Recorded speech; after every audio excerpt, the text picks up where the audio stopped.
আসসালামু আলাইকুম এভরিওয়ান। এই ছবিটা দেখুন প্রথমে। তো আমি আলাদাভাবে একটু বোঝানোর চেষ্টা করি। যখন কোনো মহিলা গর্ভবতী হন এবং বাচ্চা প্রসব করেন, আমরা জানি যে আল্লাহ কর্তৃক প্রদত্ত একটা সিস্টেম যে সেই বাচ্চার খাবার মায়ের বুকেই থাকে।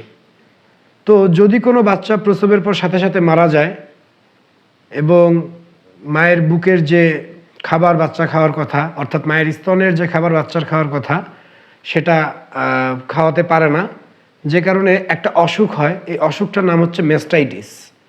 এটা হলে নানা রকম জটিলতা সৃষ্টি হয় একটা নারীর মধ্যে, এবং দেখা যায় যে এখান থেকে অনেক বড় ধরনের রোগও হতে পারে।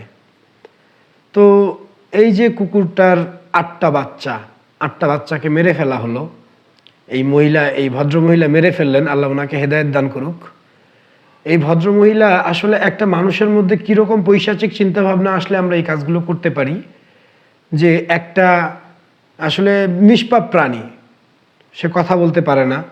আপনারা হয়তো এর আগে অনেকগুলো ভিডিও দেখেছেন যেখানে সে ইউএনও সাহেবের অফিসের আশেপাশে ঘোরাঘুরি করছে, চিৎকার করছে, একটা মায়ের আর্তনাদ। যেখানে একটা মহিলার একটা বাচ্চা বা 2টা স্তন, তাতেই মেস্টাইটিস হলে খুব সিরিয়াস অবস্থা তৈরি হয়। সেখানে একটা কুকুরের 6টা থেকে 8টা স্তন থাকে। ছবিটাতে হয়তো আপনারা খুব ভালোভাবে খেয়াল করলে দেখবেন যে কুকুরের স্তনগুলো অনেক বড় হয়ে গেছে, ফুলে গেছে। তার মানে সে এখন খুব ক্রিটিক্যাল একটা কন্ডিশনে আছে।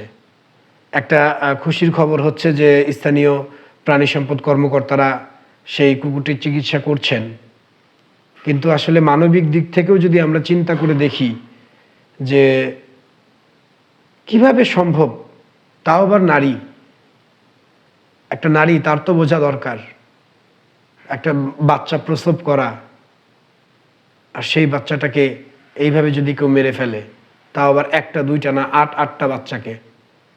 সো আসুন আমরা এরকম নিরীহ প্রাণীদের প্রতি সদয় হই। এসব পোষ্য প্রাণী, এদের প্রতি আমাদের মনোভাবটাকে আরেকটু নরম করার চেষ্টা করি। ধন্যবাদ।